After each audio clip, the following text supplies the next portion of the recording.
Good morning, everybody, and thank you for joining us for episode 2 of ForeCASt, our data and insight webinar from Citizens Advice Scotland. We are really glad of your company. Thank you for joining us this Tuesday morning for the next hour. We're going to start pretty promptly, but I'm just going to give it another 30 seconds or so for people to log on, grab a cuppa, and hopefully sit back and join us for the next hour. For this webinar, your cameras and microphones will remain off. There'll be no opportunity for like the hands up function, but we'd love you to engage in the question and answer function. You should see that at the top of your screens. Please feel free to ask questions throughout this morning as you hear from each of our various speakers. Don't hold back. If you've got a question, type it in as soon as you can. You'll also see that there's a bit of a thumbs up function on the Q&A, and if you see a question that you think is really brilliant and you'd love us to prioritise asking that, please do use the thumbs up section. Don't worry, I'm gonna remind you as we move along this morning, but let's make a start. So good morning, my name is Emma Jackson. I'm Head of Social Justice at Citizens Advice Scotland, and we are delighted to have you with us this morning for episode 2 of ForeCASt. We've got a great lineup of speakers this morning as we focus on both what the quarterly stats and data are telling us from people who are using the CAB network across Scotland. And we're really going to focus on taking a deep dive this morning into all things debt, money and deficit budgets. So let's get started. I'm delighted to hand over, first of all, to David Hilferty, our Director of Impact. And David's going to take us through what the last quarters looked like for people who need to use a cab.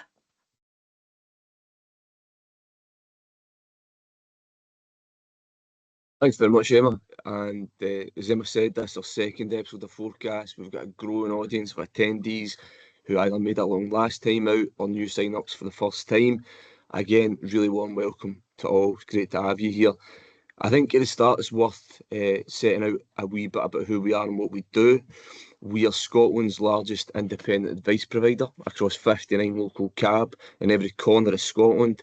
And our expert Glasgow-based Extra Help unit helps support people with some of the most complex, some of the most urgent energy complaints. Now, collectively, that's advice that changes lives. In financial gain alone, and I'll return to this point later on in my own comments, that delivered nearly £160 million back into people's pockets. And to be fair, I think we're quite well known for that. We've been here for 85 years, quite remarkable staying power, if you like. And we ain't going anywhere anytime soon because the need for what we do isn't going anywhere anytime soon. But we've also got this essential second aim. Advice that changes lives, yeah, but advice that also offers unique and unparalleled insight. And one of the key points that I want to stress at the very outset today of this discussion, of this session, is that data and insight can sometimes feel quite theoretical, quite academic, can feel a little bit clinical and detached. The difference with our data lies in its authenticity. It's entrenched in the experiences of real people, and it only exists because of the essential advice provided by the network. One cannot exist without the other. And what we aim to do with ForeCASt is both tell the story of the numbers, but also to tell the story of the network in Scotland. The two are inextricably connected. Now, that's one way in which our evidence is unique and unparalleled, but it's far from the only way. It's immense in scale. When you help so many people, around 200,000 people every year, you build up this real vastness of insight and understanding. And the network in Scotland holds the largest volume of data and insight on issues affecting people outside the public sector. We're determined to make that count. Now, just as it's immense in scale, it's equally so in terms of its depth. Our approach to advice is wrap around, it's all inclusive. We look at a person's full set of circumstances because we know that few problems, few issues exist in neat isolation. I'm sure no matter your own circumstances, you'll all attest that life just isn't that simple, life just isn't that neat, but we see that full picture. We see where issues and problems overlap and interconnect. And we also see who's experiencing harm and where intervention and other forms of support are needed most. Typically, and somewhat naturally, people present for advice when something's gone wrong, don't they? Now, a consistent thread runs through this session, it runs through the last session, it will run through every other session that we do. Evidence is at the very heart of everything that we do. If we assert without evidence, we can be dismissed without evidence. And as we hope these sessions demonstrate and underline, we can't afford for that to happen. There's quite simply too much at stake here. So we see things others don't, and with that level of insight comes an obligation to make it count. And as I've said already, ForeCASt is a key part of how we aim to do that. I want to kick off the data section this morning with some insight into the people that we've seen in the second quarter of the year, so July through September. More than 55,000 people, as you see from the visual, were supported by the Citizens Advice Network in Scotland in the last quarter. That's 280,000 pieces of advice, and I think it's worth pausing on that. Really huge numbers over the space of just 3 months. And what do these numbers tell us? What do they underline? Well, they underline the volume and the depth of our advice, but they tell us much more than that as well. The first aspect I want to draw out is that while our advice is for everyone, it's always going to be most pronounced where need is greatest. Our evidence shows that. Last year, nearly a third of people we helped were in the most deprived income quintile. And this episode is somewhat sandwiched, if you like, between the UK government budget and the Scottish government budget next week. And tough times, tough decisions is the parlance of the day. Nothing like the tough decisions facing the people and households that we support. Now, when things are hard, whether it's a household, whether it's a government, any other regular decision maker, how do we prioritise? We target the harm, don't you? And it follows that our work, the work of the Citizens Advice Network in Scotland, has that real progressive distributional impact. Another insight I'm really keen to cast light on from the last quarter is that roughly about a quarter of people who access support from us live in a household with children. Again, we know that child poverty is the First Minister of the Scottish Government's North Star. In recent months, we also know that the new UK government has launched its own child poverty task force.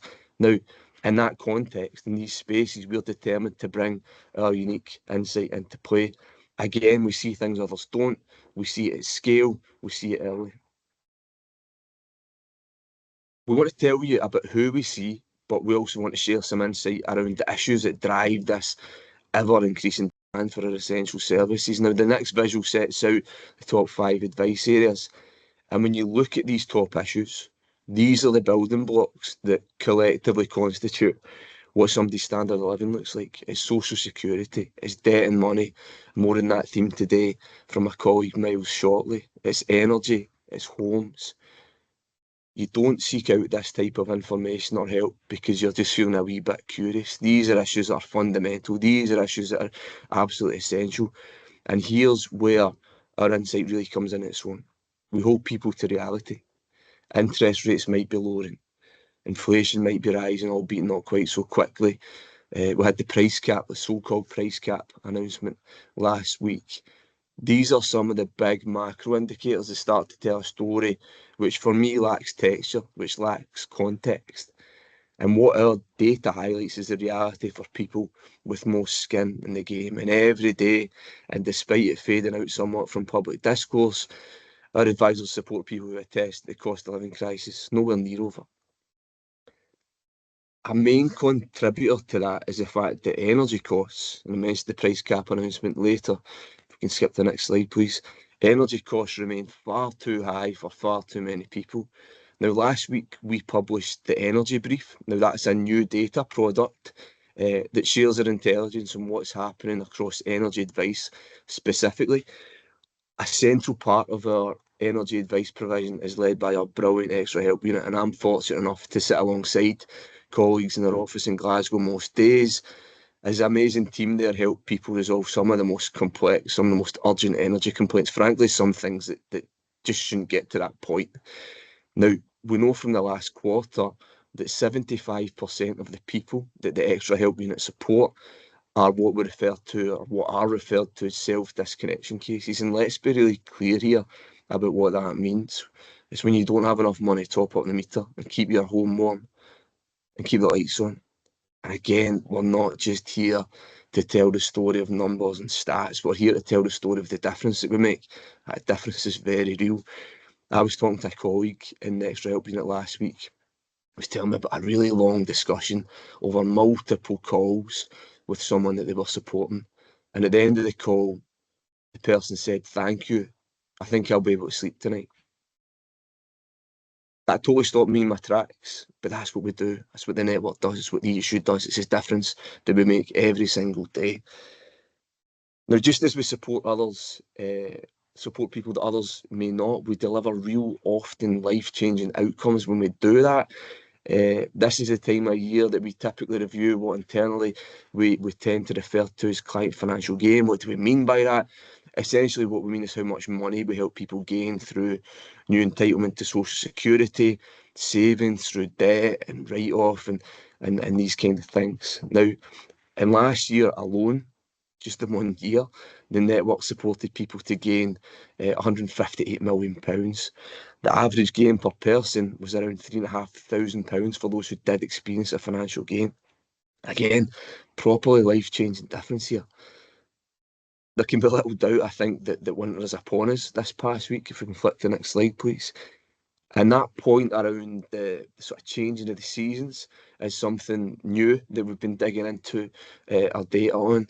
So what you see in this visual is what we're starting to refer to as the seasonal trends of advice. And I think the most striking and consistent and noticeable aspect of these selected issues, whether it's around social security, whether it's around debt, whether it's around council tax, is that upsurge in the final quarter of the year. Now, for some people, many people in this call who are advisors or close to advice work, this might be quite unsurprising, that post-Christmas surge in demand. You do everything you can do to get through the Christmas season and get to the end of the year, and then you seek advice. And now, as outlined previously, these numbers aren't abstract. They don't exist in and of itself. Behind these numbers are a network of real advisors, real people.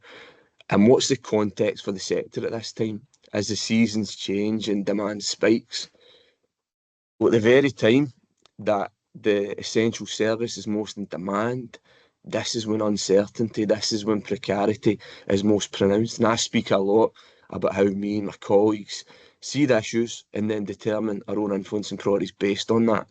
And while we advocate on issues, whether it's energy, whether it's debt, whether it's money, whether it's homes, one thing I always try and make abundantly clear is that fundamentally we advocate for a network, for a sector.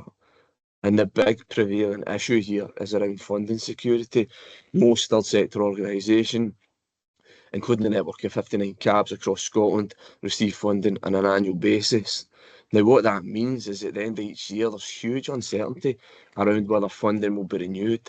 And the immense stress, the immense pressure that this places on cab advisors and cab managers and others across the sector can't be understated. And again, think back to that last slide around the seasonality of demand. What's happening to advice at this point? Well, it doesn't stop, does it? It's increasing. Now, at its heart, for me, advice is about bringing stability to volatility. And yet this approach means that our own advisors' livelihoods are often marked with precarity and at the mercy of short-term funding cycles. Now, can you imagine having to help somebody through financial crisis or risk of losing their home when you've got these very thoughts going through your own head about your own livelihood, around your own job security for yourself and your family? Many people this morning won't have to imagine that. Many people in this webinar won't have to imagine that. For advisors, for managers, this is an annual reality.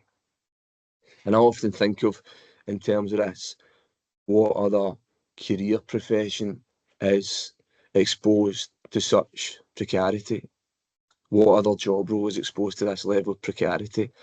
My dad's in hospital at the moment. He's been in hospital for a number of months. I'm interacting a lot with social work, a lot with hospital staff. I see how critical that work is. The work the third sector does is critical. The work the third sector and the cab service do is fundamentally critical. But who else changes lives in this way? And who else faces this level of uncertainty every single year? And while funding is increasingly precarious, and that's a trend here, increasingly precarious and uncertain, one thing remains certain and constant. The essential service provided by cab all across Scotland continues to experience record-breaking demand. And because even in this desperately difficult context, we're securing real change, as you've heard already today, whether that's money in people's pockets or quite literally helping people sleep at night. Reducing poverty, reducing these harmful impacts in communities in every corner of Scotland can't be done with an annual budget cycle. We ain't going to crack decades worth of poverty and inequality in a 12-month funding cycle. And a quick counterpoint here, a kind of alternative reality. What if we weren't here? What if the network wasn't here? What if the third sector wasn't here? Where did the 55,000 people support every quarter go for that life-changing advice and support? What would the impact be of not having those expert interventions and these life-changing outcomes in communities in every corner of Scotland? Now, to me, that doesn't bear thinking about. I'll leave you with that thought, but at the very outset, as I said, and as I want to stress, these aren't just abstract numbers. This is advice that changes lives, that offers unique and unparalleled insight, and yet it's not always valued as it should be. I'm going to wrap up there for now. It's a good point to hand over to our head of financial health, Myles, and Myles is going to dig a wee bit deeper into what we're seeing around debt advice and moreover the solutions we need to see.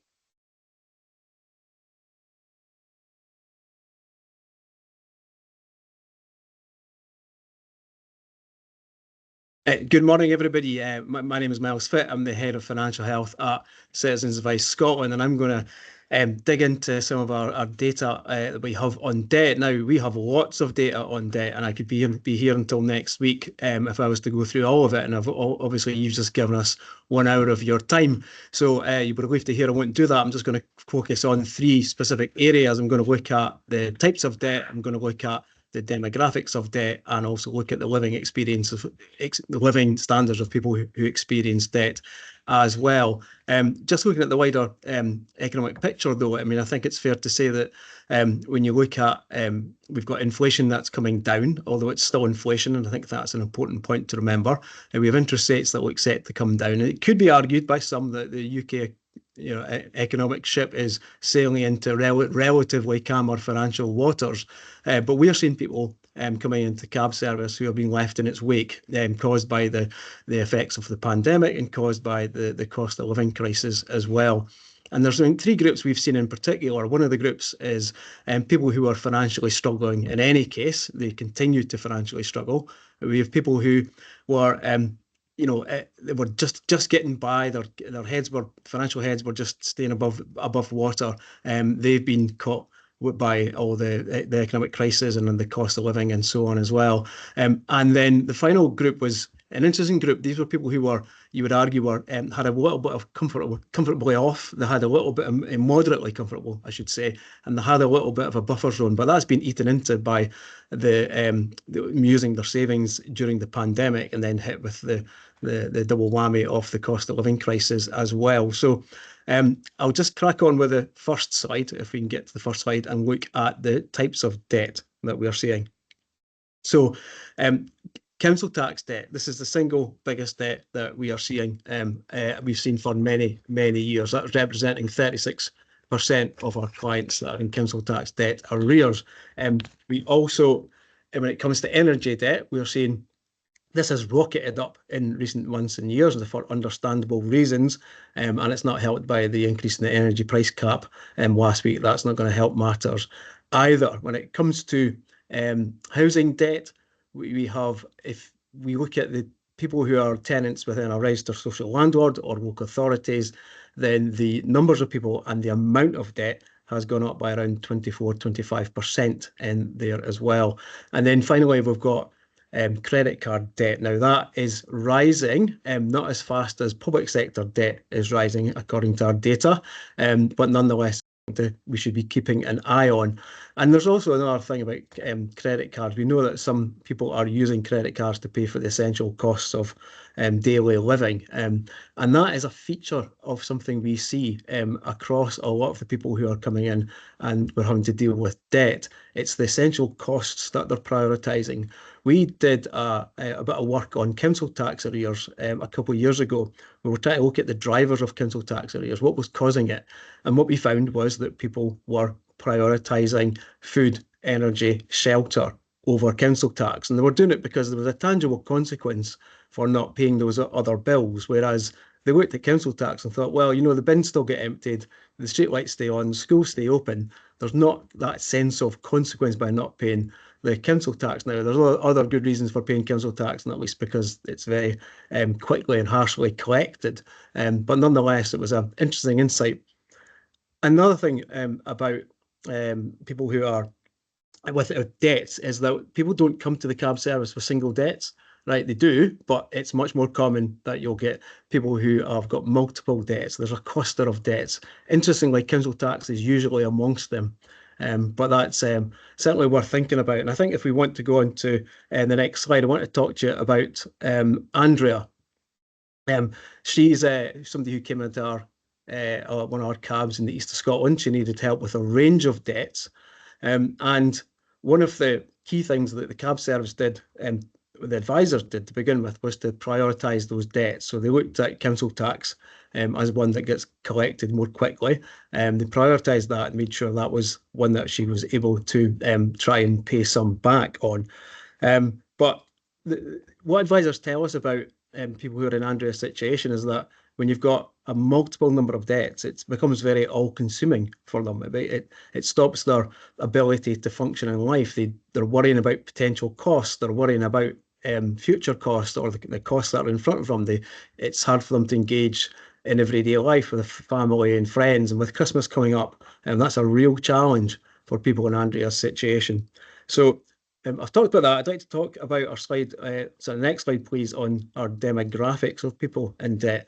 Now, in Q2 of this year, we should be comparing this against, these are compared to the average person who comes in, these are the demographics of those people who are more likely to be coming in with a debt issue. So age 25 to 44, male, of caring responsibilities for children, in some form of employment, single working age, adult or single parent, living in the most deprived areas by SIMD decile. And I think what stands out there is that even if you are working and you're earning a wage, that debt can still be part of your journey. It can still be part of you. It's not necessarily a mitigation against debt and being in work or a preventative measure. Debts can still hang around. And also we've seen a bit of a trend in younger people coming in with debt issues. So people aged under 24, we've seen a 21% increase in those who are aged 25 to 44, and we've got a 9% increase as well. So that's a flavour of the demographics, and I'd be keen to go into the next slide to talk about those who are in the living standards of people in debt. So what we did a few years ago, we started to look at a range of clients, 2,500 clients, and we started to look at various aspects of the financial data that we had in their kind of case records. We were looking at that to see, well, what's their living standards looking like, and I think this slide here, I think, speaks for itself. And I do want to kind of pause for a second and let you just read that, because I think it's quite hard hitting. So I'm just going to give you 10 seconds. Imagine having so little or no money at all, and imagine you've got a lack of income and you're drowning in that lack of income, and you're being taken under by a current of debt as well. It's very, very hard going. And you see here, only one client only has a 10p disposable income to last a month. I'm going to show you that 10p. There's the 10p to last a month. Can you imagine having 10p to last an entire month? And of course, some people don't even have 10 pence to last a month. And so I want to, if we go to the next slide, to introduce you to Kevin's story. Kevin, he approached the North of Scotland CAB for help with a modest sum of debts, and it was caused by a relationship breakdown. But it turned out, once the advisor was given support to Kevin, that he had a very damaging negative budget of around £400 per month. Now, again, can you imagine what that means for Kevin? Not just his financial well-being, but his mental and physical well-being as well. And advisors tell us that people who are in Kevin's situation have a constant source of worry and anxiety. There's that knot of worry and anxiety in their stomach. And similar to maybe the anxiety that we feel when we go to the, for going to the dentist or we're going for a job interview. We have that, maybe some butterflies in our stomach, a bit of anxiety. But actually, Kevin has that all the time. Kevin has that every second of every minute of every hour of every day, and it's heartbreaking to see, and it must be such a strain on Kevin.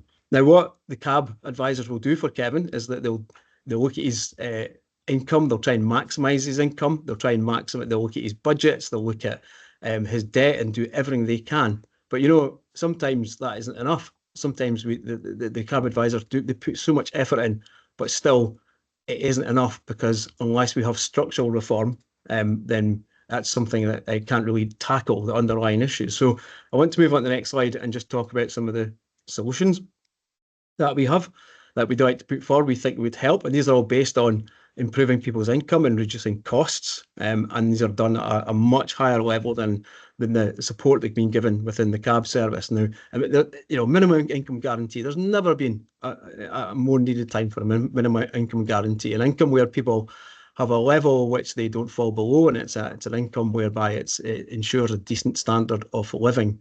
Social security improvements.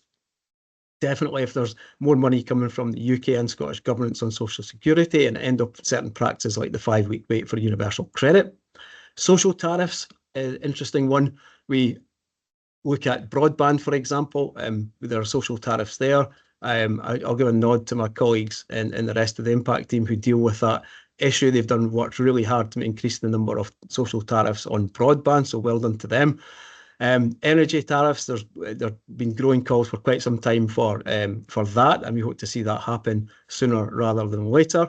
And one just to throw out there would be a tariff for insurance products. We have seen evidence whereby people are not either reducing the amount of insurance they're paying, or stop paying insurance for home insurance, car insurance, contents insurance, that kind of thing. And of course, when problems hit, like the washing machine breaks down, there's not enough money to repair that or to replace it.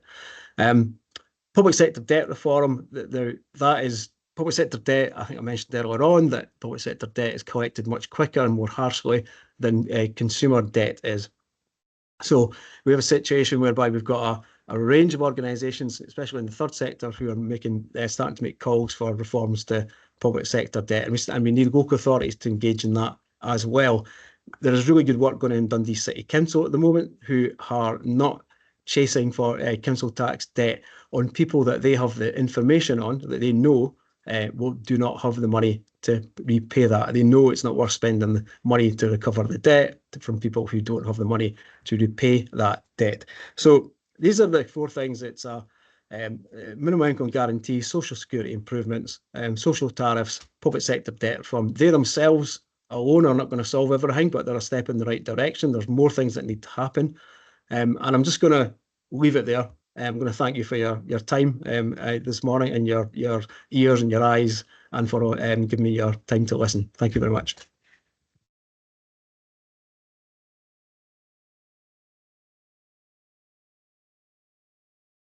Wonderful. Thank you very much, Myles and David. Really great, just hearing that level of insight, but I think in particular those experiences that you were able to share from individuals who are really at the sharp end of this right now. Quite powerful to think about what life must be like, trying to have just 10 pence as a disposable income, and it's hard to hear that the predictable things that are happening out there at the moment, but I think perhaps encouraging to hear some of the things from Myles there, that these things, whilst they might be predictable, they are not inevitable, and there is change that can be brought about. Please do feel free to drop any questions that you have in the question and answer function. Really keen to hear from you this morning about what you'd like to hear more about, what bits of the data you'd like us to explain a bit more, or indeed to hear what this is looking like from where you are in the country and the role that you're doing. I'm going to move us on to let us hear from two wonderful external speakers who are going to come and share some insight and knowledge and wisdom from what they've just heard from the roles that they do. We're really delighted this morning to have with us Jane Adams. Jane is CEO of ForeCASt, who'll be able to give us a real insight into what some of this means for local communities, and then perhaps in particular for those in remote and rural areas. We're also really delighted to have with us Chris Birt from the Joseph Rowntree Foundation. Chris is Associate Director for Scotland, Wales and Northern Ireland, and we're keen to hear what Chris might be able to share from sort of the bigger policy landscape here. So Jane, going to hand over to you and just hear some reflections. Thanks, Emma. So here at ForeCASt, we cover the whole of Perth and Ross local authority area, so quite a vast geographical area which has a lot of rural communities as well as urban communities.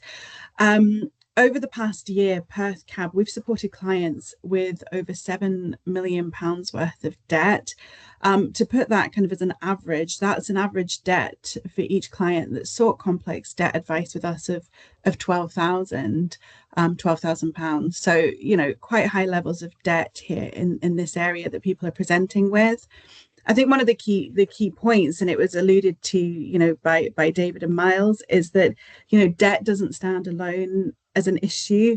What we're seeing here, real complexity over the situations of people who are presenting in debt, those overlaps, you know, with mental and physical health, family issues such as relationship breakdown, struggles with employment, recent unemployment, struggling to find work, all of those types of things make it quite a complex picture to work with clients and try and find, you know, ways forward. We've got a great team of debt advisors and money advice workers here at ForeCASt, some of who have got, you know, well over a decade's experience in the role. And what they're telling me, you know, each week is that this is probably some of the most challenging times that they've been working in and being a money advice worker in. So it just really indicates and reflects that picture that's going on out there. It was interesting to see Myles' figures around, you know, the deficit incomes for us here in Perth and Kinross. Around 36% of clients that we've supported with complex debt have had deficit budgets. So yeah, money advice workers are digging deep into their toolkits to kind of see what it is that they can do and find solutions.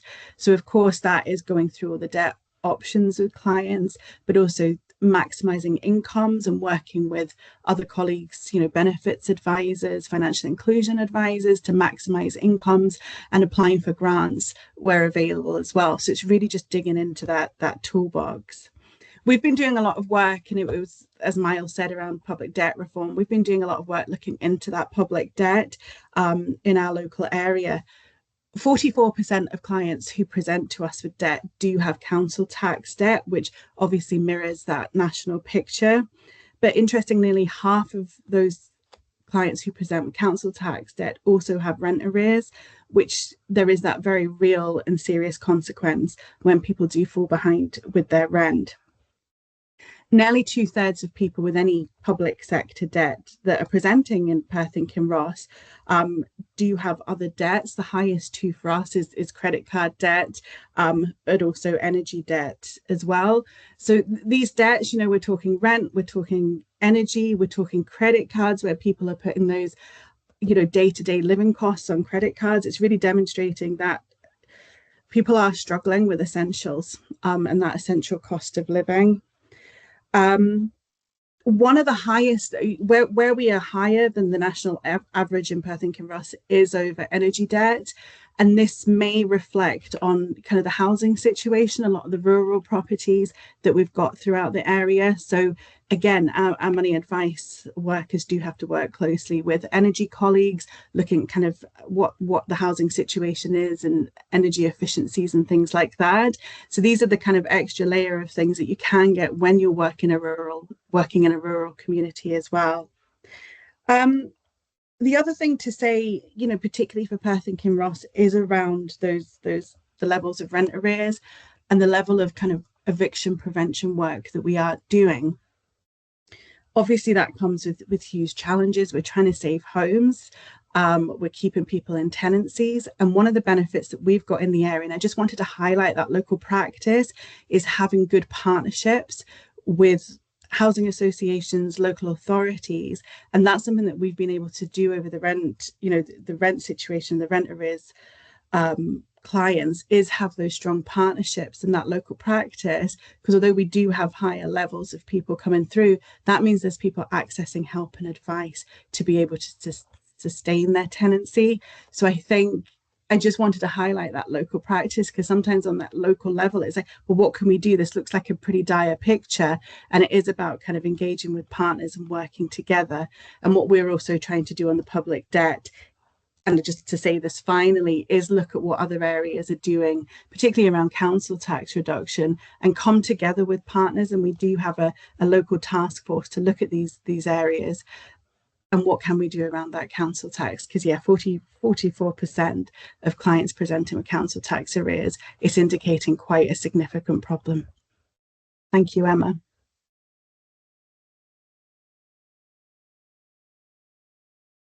Thanks so much, Jane.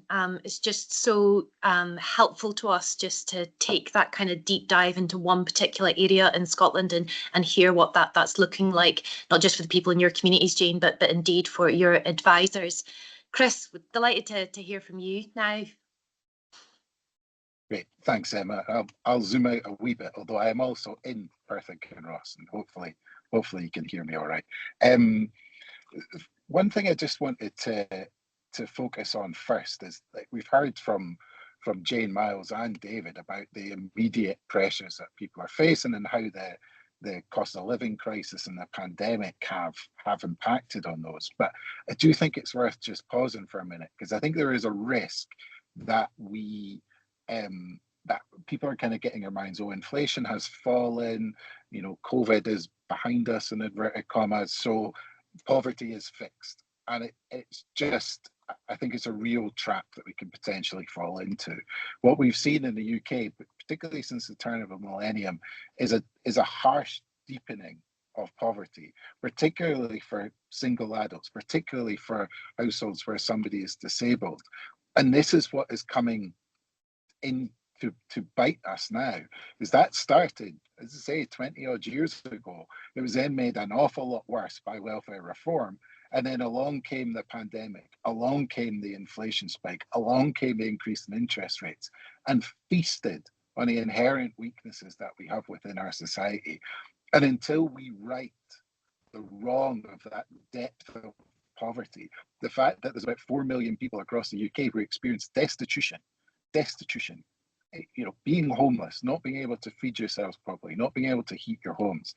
We are one of the wealthiest countries in the world. It is disgusting that is the situation that so many people face. So that is fundamentally the thing we need to right in our country just now, is the depth of the country, depth of the poverty, that people face. And these things are not caused by the weather, by some, fugue that has come over our country. These are government decisions that have caused it. The UK government in particular has cut away social security for people, particularly for those out of work, to the point where we have one of the flimsiest out of work support benefit system in the whole world. It's about 12% income replacement. People are falling down a hole if they lose work. And as everybody has already spoken about, life trips us up all the time. Relationships break up, people lose jobs, people have to move homes, all of these things. These are a natural part of human existence. We need the governments to step up and support us when these things happen. So, as David said, we're kind of between a UK budget, we're about to go into a Scottish budget in just a few days' time. And we've heard the First Minister talk repeatedly about eradicating child poverty being his number one priority. And your number one priority shows up in how you spend your money. And I think this next week's budget is going to be a real litmus test for the Scottish Government's commitment to this, because they have received additional money from the UK government. Let's not fool ourselves. This is after years of austerity, so we are in a bit of a hole that we need to dig ourselves out of.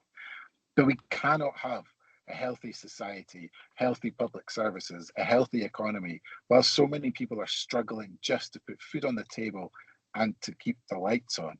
Advice services provided by those, like those provided by CAB, are always going to be necessary. Because as I say, life trips us up all the time, and sometimes you just need somebody to give you a hand, to help you sleep at night, as David said.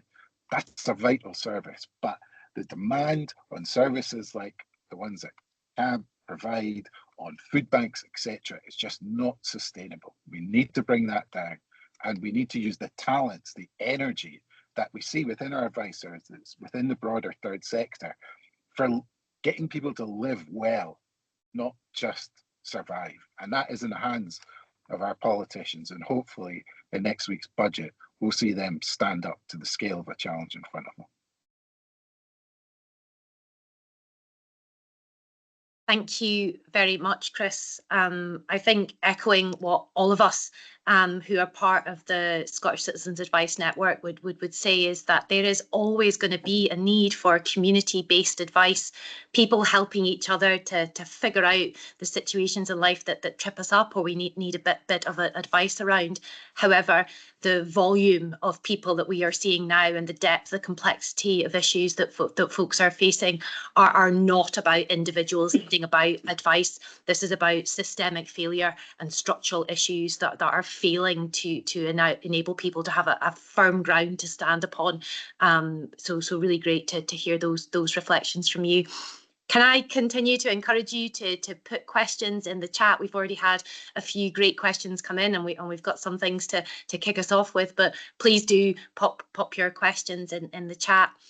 I'm going to get us started with a question around council tax, because we heard both from Myles and Jane a bit about what that's kind of meaning, and we're sort of seeing from Alistair, who's written there about the need for public sector debt reform to be really key and something that we need to happen, and knowing that actually council tax recovery can start very promptly because there's real early diligence in that space. So perhaps Myles and Jane, maybe just wanted to give you both the opportunity to reflect a bit more about what you're seeing and knowing about council tax debt and perhaps some of the reform that's needed there. So Myles, I'll come to you first for any reflections on that question.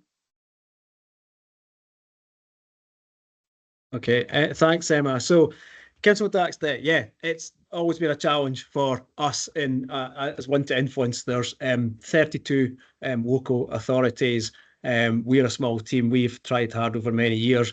I want to just throw a wee anecdote in here. I was first at Citizens Advice Scotland 24 years ago as a young, fresh-faced parliamentary officer, and somebody showed me a picture of me, and I had a document in my hand. I had a report in my hand, and I was marching upon the Holyrood. I was going to, give them hell for whatever it was we were going to talk about.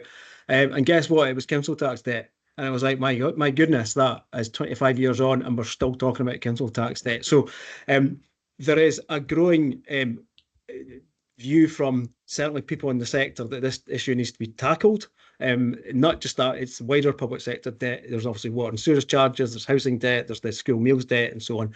Council tax debt for us is one that we want to try and fix, but it requires a much bigger effort, and it requires people who a sector-wide push on this one. Aberlour are doing really good work in this area, and especially in Tayside, and Jane might want to reflect on that. They're doing what they can to improve council tax debt processes. And they've managed to say, as I said in my presentation in Dundee, managed to get Dundee to actually not chase people who don't actually have the money.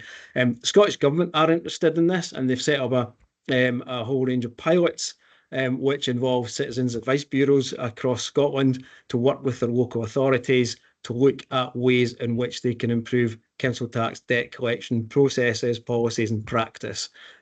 Those have worked well. There was a first batch in March, in the tail end of last year, of 3 cabs, and they're continuing to work together, the local authorities. So despite the fact the pilots have finished, they're continuing to do it, and there's another batch of 6 cabs who are engaged with this at the moment. So big issue.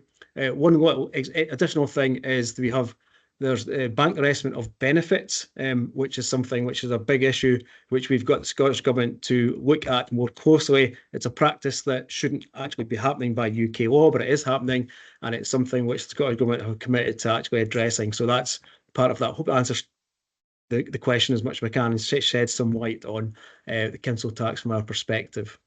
And I don't know if Jane wants to come in. Yeah, so we're currently working alongside partners Aberlour in Tayside and in Perth and Kinross in particular on this debt working group to kind of, and working with the local authority themselves on reviewing council tax and how we can encourage better practice, let's say. So for us, it's about kind of stopping that early action. You know, we're finding sheriff officers are getting involved to pursue very, very low levels of council tax debt. That's not efficient. It's not cost effective. So asking them not to do that. Asking council tax departments to refer to advice early. I referred to our partnership over rent arrears and our housing teams. That is effective. And we're trying to, you know, get support for the local authority to do that on council tax as well. When people don't have money, stop aggressively collecting there, like Myles said. And yeah, they're basically our three kind of main asks coming out of that group. We're finding, you know, advisors, and it was really good to hear what Myles said about the bank arrestments of benefits income. There's too much time being spent having to argue over that and get people back their money.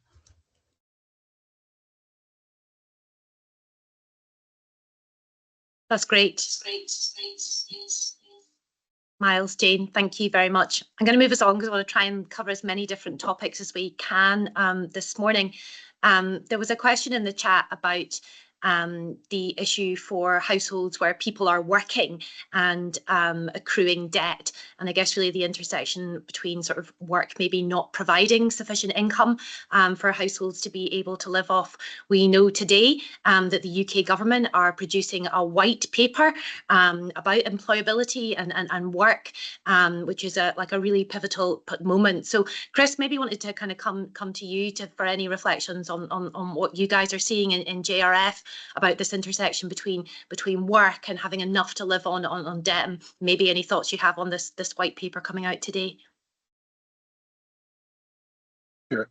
Well, first things first, I'm sure everyone will have read From Cover to Cover Poverty in Scotland 2023, which we did last year, which was a kind of deep dive into the issues of in-work poverty. And I think it's really crucial that that we grasp this all properly, which I'll come on to the white paper whether or not it does that. Is, you know, like 2/3 of families with children in poverty have somebody in work, and we've really seen over the last, basically since the last UK government brought in their kind of work first policy, you know, we have seen people increase their earnings from work over that time. Employment rates have generally gone up, but poverty has not shifted. That's partly because the social security system has been cut at the same time, but also because we see the same families again and again being stuck in low pay. So we did a particular bit of analysis in that of people who are persistently in low pay. So people, if you looked over the last 5 years, that for 4 of those have been paid below the real living wage. Almost 3/4 of those were women. And so we can see time and again, it's women working in particular industries, so things like hospitality, retail, care, where people are just getting, their work is being undervalued, and that's what causes poverty. So I think employers have to play their role in paying people decent wages, ensuring they get decent hours, ensuring they're flexible to people's lifestyles at home, particularly for parents or for disabled people. But then there are obviously things that the government can do, and I think the UK government's announcements today are a real mixed bag. The bad bit of the bag, if this isn't stretching the analogy too far, was some of the horrible rhetoric that we saw from them over the weekend about, and this is to stress again, the work first approach of the previous UK government failed. Trying to bully people, sanction people into getting a higher income is, when you say it like that, it sounds stupid. And it is, because it doesn't work. And so that needs to go straight in the bin. And frankly, how the UK government encouraged some of that rhetoric, I don't think is helpful. Now, if you look at what they actually are saying, the rhetoric is far better than we have seen previously, in the sense that it is sort of saying, look, we need to support people into work. This shouldn't be about just the stick. We need a bit of carrot, etc. But again, those sticks do need put away. And also, I worry is that what we've seen from the UK government is frankly what we've seen from the Scottish government for quite a while. Nice rhetoric, good policy in principle, and then pilot schemes and small scale schemes. So we're going to trial supporting people to see if that gets them into work rather than sanctioning them. You don't need to trial that. And also just looking at the scale of the struggles. The UK government want to get employment up to 80%. That's changing employment outcomes for tens of thousands, hundreds of thousands of people, and they're putting relatively small amounts into it. So I think we need to see where they're going to try and find £3 billion worth of cuts from. If they think disabled people are having a great time just now, they are absolutely fooling themselves. So, as I say, I think they need to be extremely careful with their rhetoric. They need to recognise the scale of the challenge. They need to stop piloting things that obviously work and we know work for years. The Scottish government fall into that trap as well. So, yes, it's welcome that the UK government, I think, are recognising the real problem rather than the invented problem. But whether they quite meet the scale, I think it remains to be seen. Thanks, Chris. Really insightful reflections there. I'm going to take us on to a different topic. A great question in from Nancy around funding for cabs and also what we can perhaps do collectively to improve the funding situation. I would say ultimately, I guess, for cabs and indeed the third sector. So be great to hear perhaps both from Jane and David, so we could have those reflections at kind of like a local and indeed national level. So Jane, maybe come to you first, if that's okay for a moment.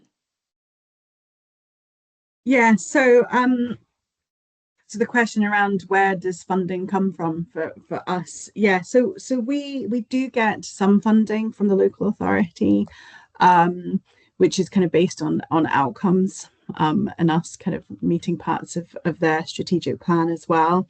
But we also have to do a lot of business development work, applying to grants and trusts to kind of supplement the kind of core service and on those specialist projects that we have. It's only year to year, you know, there's no guarantees. We may get some projects that we're on. I think our longest period of funding at the moment is 2 years. So, you know, it's that never ending cycle of, you know, once you've got a project set up, you're looking at how you can get this continued never-ending story with funding. But yeah, some local authority funding. We obviously have some funding coming through via the kind of national projects and Scottish government, and then grants and trusts as well. Thanks, Jane. Three things that I'd reflect on here. So, as Jane said, CAB and other third sector organisations already take a no stone left unturned approach to this. I've spoken to some CAB managers and chief officers who've maybe got 30, 40, 50 different funding lines. This is a really comprehensive approach to maximising all these income streams because of the pressure of central funding, whether from local government or whether from Scottish government. The second thing I want to say as well is that just as the CAB network aren't standing still in terms of its approach to try to make sure that they're bringing in funding for these essential services, they're not standing still either in terms of the sort of service design, service delivery, and the transformation approach. There are abundant examples of pieces of ingenuity and innovation that are happening across the CAB network.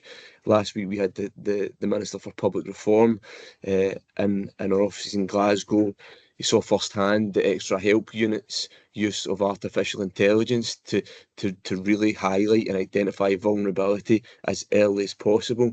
So we ain't a sector, we ain't an organisation that's standing still and waiting for things to happen to us. We're at the cutting edge of a lot of new technology, and massive kudos to EHU colleagues in that respect.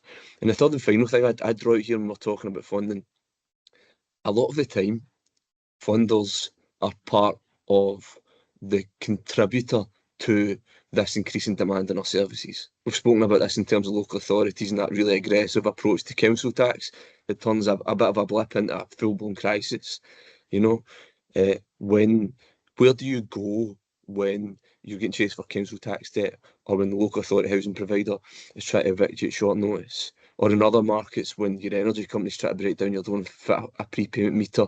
You go to the third sector, you go to the cab network. So there are these, it's not only the problem in terms of the quantum of funding we're getting, but some of the activities that funders, albeit different departments, different groups, are employing, that's driving up demand, and we need to address that as well. Thank you, Jane and David. I think we perhaps got time maybe just for one final question, and I guess we've mentioned it a few times, the Scottish budget landing next week. So we have a question there from Caris that says, with the Scottish budget happening next week, what is the one thing that you'd love to see that you think could make the biggest difference? And it'd be great just maybe to hear from all four of our speakers on the panel there. So I'll go Chris, Myles, Jane, and then David. So start with you, Chris. Just because I guess other people might say things about social security, so I will say I would like to see the Scottish Government put a significant investment back into building and social housing, because I think it's the foundation on which we build our whole lives. They've cut that a lot in the last few years. I think that could be really harmful. So I would say that would be, I've got more than one, Emma, I'm not going to lie, but that would be right up there.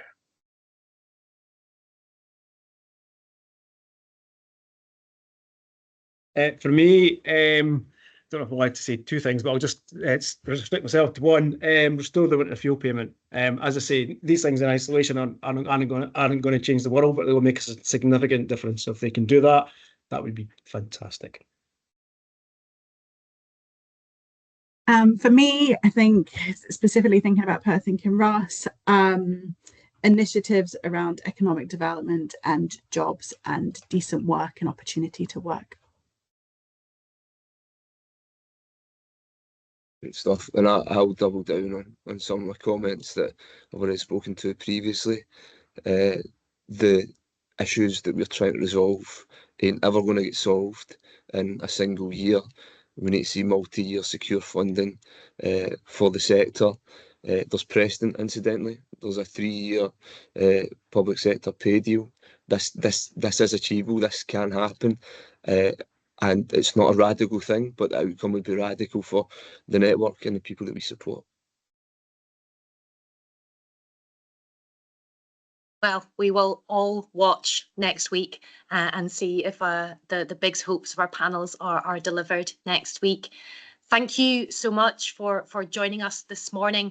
As you'll have hopefully seen in the chat, my colleague Nicole has dropped in a really brief evaluation form. We love feedback at CAST and would be really grateful if you could just click on that link before you drop off the call. It'll literally take you 90 seconds to fill in.